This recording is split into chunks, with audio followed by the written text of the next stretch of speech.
My name is Daniel Ward. I'm 41 years old, and I live in a quiet corner of Portland, Oregon, the kind of neighborhood where the trees seem older than the people, and the mornings always smell like wet pavement and burnt coffee from the cafe down the street. I used to love that smell. I used to think it meant home. Back then, everything in my life made sense. Or I convinced myself it did. I met Emily Carver on a rainy Tuesday, standing beneath an awning outside a bookstore. She was holding a stack of architectural magazines, her hair wet at the ends, her smile one of those soft ones that arrives slowly but stays in your mind long after she walks away. I wasn't looking for anyone. I wasn't looking for anything. But she fit into my life so easily it felt predetermined. She brought color into my beige world, movement into my routine, noise into my silence. For 3 years, I thought I'd finally outrun the version of myself who always expected things to fall apart. But the truth is, you don't outrun anything. Not really. The cracks don't appear out of nowhere. They start as whispers. And the first whisper came the day I noticed Emily had started checking her phone in the other room. It wasn't unusual at first. Everyone needs privacy. Everyone needs space. But patterns reveal themselves when you're not looking for them. And her new habits formed a shape I couldn't ignore. Muted laughter at messages she wouldn't explain. Late nights finishing presentations. Sudden interest in outfits she'd never worn before. I didn't want to believe it. That's the worst part, the denial. It convinces you you're paranoid, irrational, ungrateful. It tells you she's stressed, she's tired, she's overwhelmed. It tells you to swallow the knot in your chest and move on. But knots don't dissolve. They tighten. Everything changed on a Thursday, a normal morning, the kind you forget unless something shatters it. Emily had left early for a meeting. I remember the way she kissed me goodbye, quick, almost distracted, as if her mind was already somewhere else. I told myself not to overthink it. People have off days. But an hour later, I realized she'd taken my car instead of hers. She'd never done that before. Her car wasn't in the driveway, but her keys were still on the counter. Something pulsed in my chest, slow and heavy, not jealousy. Not suspicion. Instinct. I tried to work. I tried to drink coffee. I tried to focus. But something about that forgotten cocaine felt wrong in a way I couldn't articulate. I told myself I'd just swing by her office, say hello, maybe grab lunch. Just a normal visit. Just a normal day. But the universe doesn't warn you before it tears your life apart. When I got to her firm, a tall glass building with polished lobby, floors that reflected people's faces like a second world beneath them, the receptionist recognized me. She always did. Emily liked introducing me as the calm one, like I was her anchor in the storm. "Is Emily in?" I asked. The receptionist hesitated. A small pause, but long enough to answer everything. She stepped out with someone from her team. They left about 10 minutes ago. Who? My voice came out steady, too steady. She didn't want to say it. I saw it in her eyes. Marcus Hale. The name hit me like cold metal. Marcus, tall, confident, always too charming for someone who barely worked. I'd met him at a company dinner once. He shook my hand with the kind of grip men use when they're trying to hide something. I thanked her politely, walked outside, and told myself not to jump to conclusions. I wish I had. I wish I had turned around, gone home, burned the entire day from my memory. But I kept walking, every step heavier, every breath thinner, until I saw my own car parked across the street. I approached slowly, almost methodically, as if my mind wanted distance from what my body was doing, and through the tinted glass of the cafe window beside it, I saw them. Emily leaning close, Marcus smiling in that lazy, confident way, her hand brushing the table, just close enough to touch his. Nothing intimate, nothing blatant, but betrayal doesn't need fireworks. Sometimes all it takes is the wrong kind of silence. I didn't confront them. I didn't go inside. I didn't make a scene. I just stood there in the cold Portland air, watching the two people who had decided, without telling me, that my world no longer belonged to me. And in that moment, something inside me didn't crack. It shifted, like a door opening. Somewhere deep in the house of my mind, the door I didn't know existed, a door I wasn't ready to cross. Not yet, but I would. Because betrayal has its own gravity. And once you feel it, you don't fall, you drift, slowly, silently, toward the part of yourself you hope you'd never have to meet again. The version of me Emily thought she'd never see. She was wrong. He was already waking up. The rain didn't stop for the rest of the night. When I woke up, the first thing I noticed was the silence. Not the comforting kind, the kind that feels like someone else is holding their breath in the room with you. The guest room looked the same as last night, but something was off. My backpack wasn't where I had left it. It now sat neatly in the middle of the desk, zipped shut, as if someone had checked its contents and politely placed it back. I scanned the room again. Nothing seemed stolen, nothing broken, but I knew I hadn't moved it. I stepped into the hallway. Jacob's door was wide open. He wasn't inside. "Jacob," I called. Only the house creaked in response, shifting under the weight of the morning wind. I walked downstairs. The kitchen lights were off, but the coffee machine was on, warm, humming. 2 mugs stood on the counter, one full, one empty. He had been here recently. I looked out the window. His car was gone. The small unease twisted in my stomach. Jacob never left without saying anything. I grabbed my phone. No signal. Not strange. The house was on the outskirts, and yesterday's storm probably knocked something out. But with Jacob missing, the silence felt heavier. I tried connecting to the house Wi-feed. The network popped up instantly. Remember_meth. That wasn't the Wi-Fi name last night. My chest tightened. I connected anyway. No internet. Only a local server opened on its own, a plain black page with white text. One message: "Welcome back." I stepped away from the laptop so fast I nearly dropped it. This wasn't funny anymore. It wasn't a glitch. Someone was doing this intentionally. I forced myself to breathe slowly, grounding myself like I'd learned during anxiety attacks. Feel the chair under you, feel the floor, count 3 things you see. But the moment I focused again, more text appeared. "You should check the living room." My throat dried. "Okay," I whispered, trying to convince myself I wasn't losing it. "It's just a messed up prank. Probably Jacob's idea of a joke." But Jacob didn't joke like this.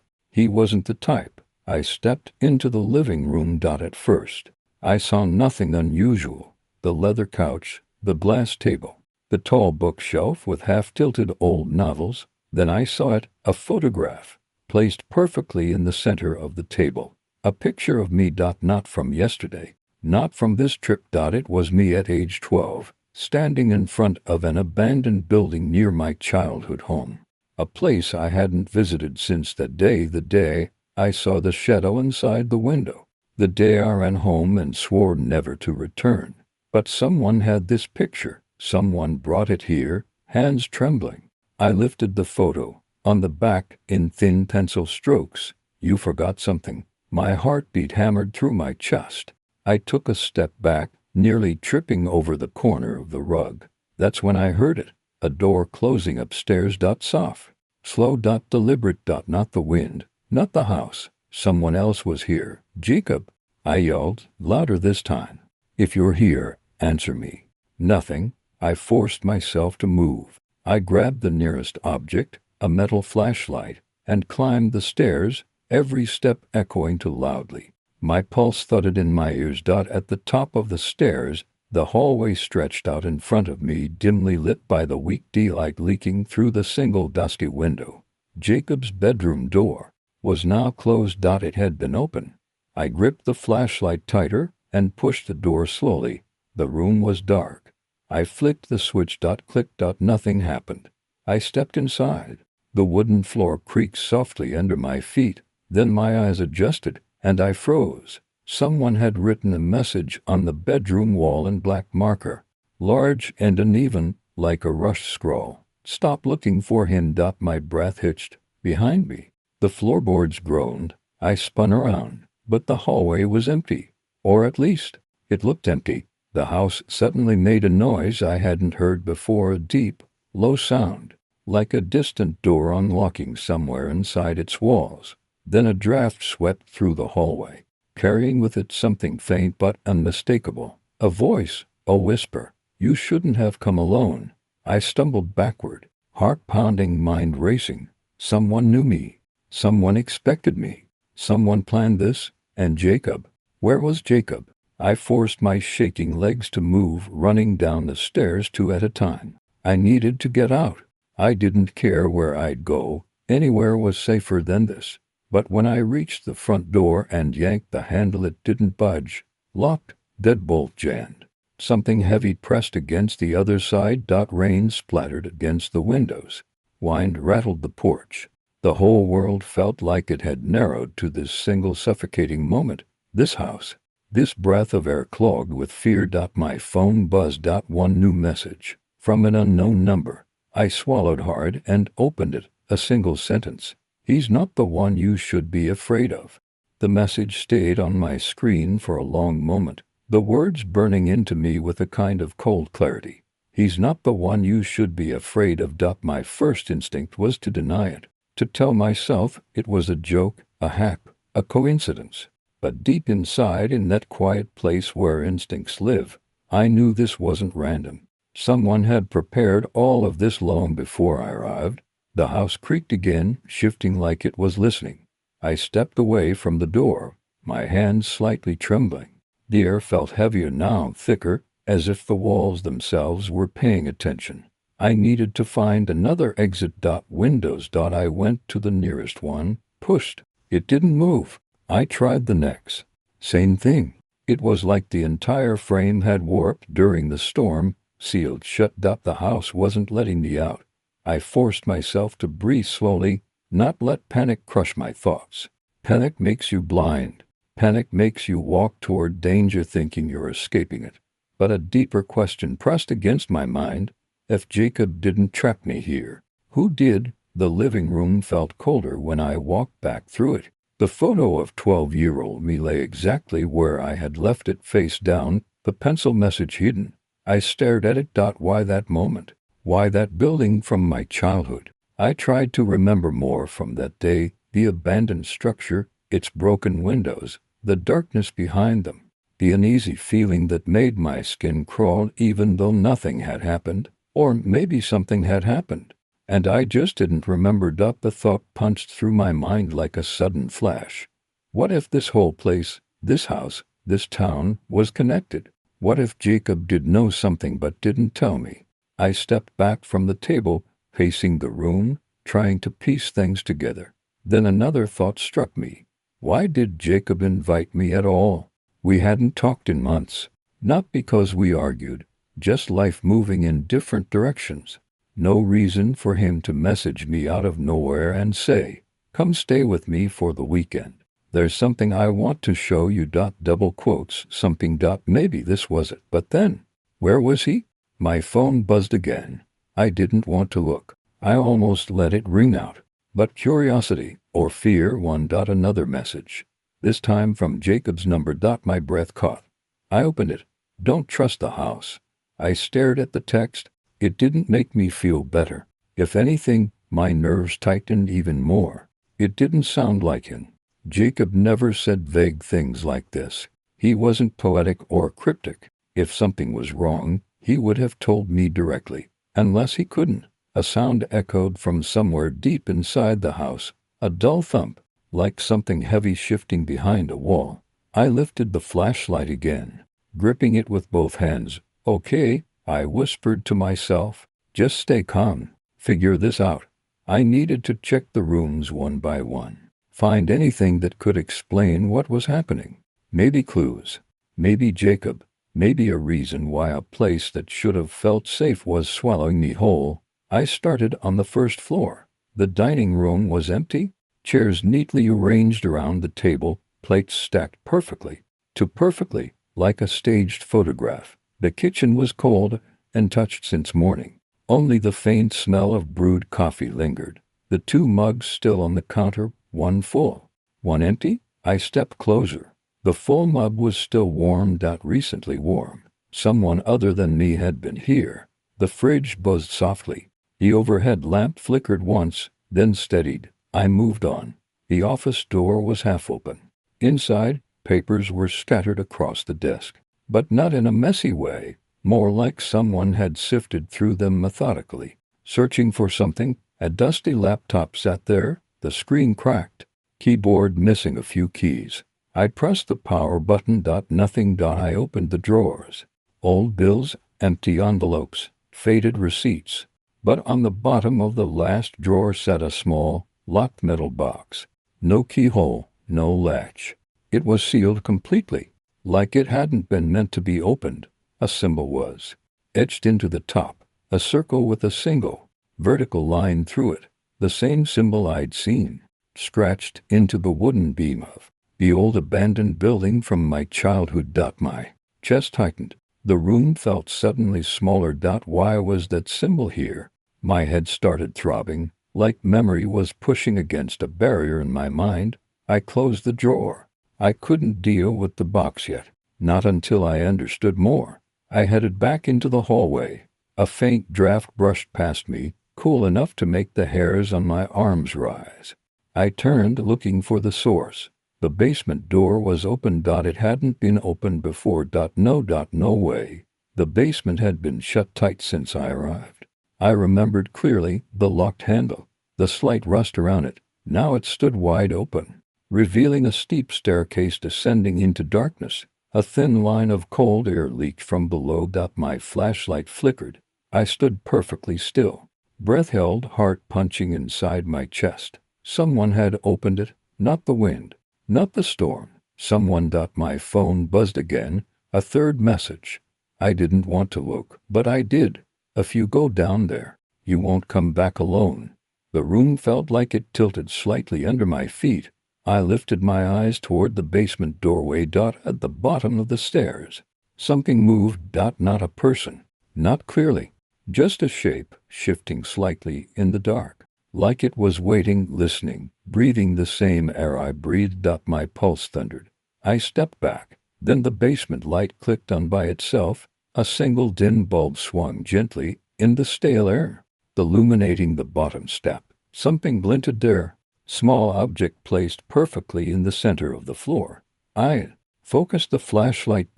It was a necklace. My necklace. The one I lost years ago at that abandoned building, the one I never found. Again, the house was remembering things I didn't even know I'd forgotten.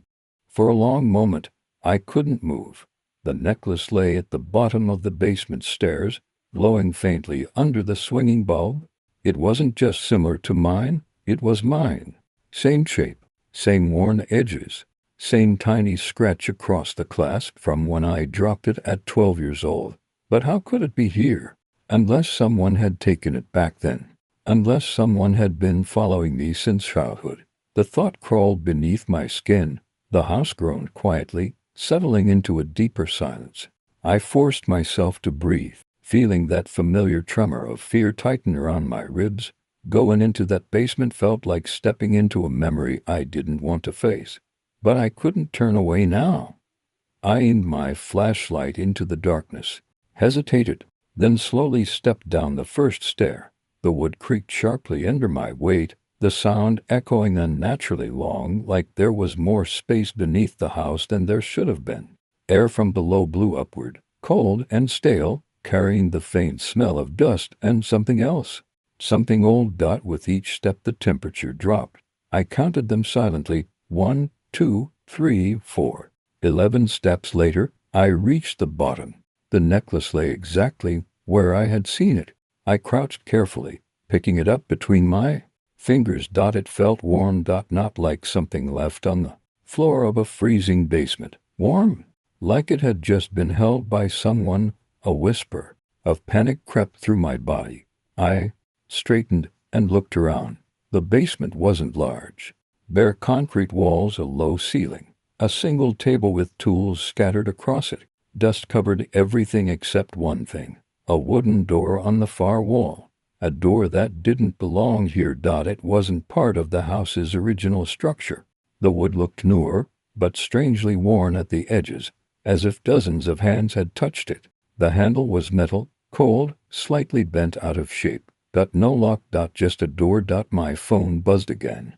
I didn't even want to look, but I did. Another message from the unknown number. Some memories should stay closed. I swallowed hard. If I turned back now, I'd never know the truth. Not about Jacob, not about the house, not about why someone knew my childhood better than I did. I stepped toward the door.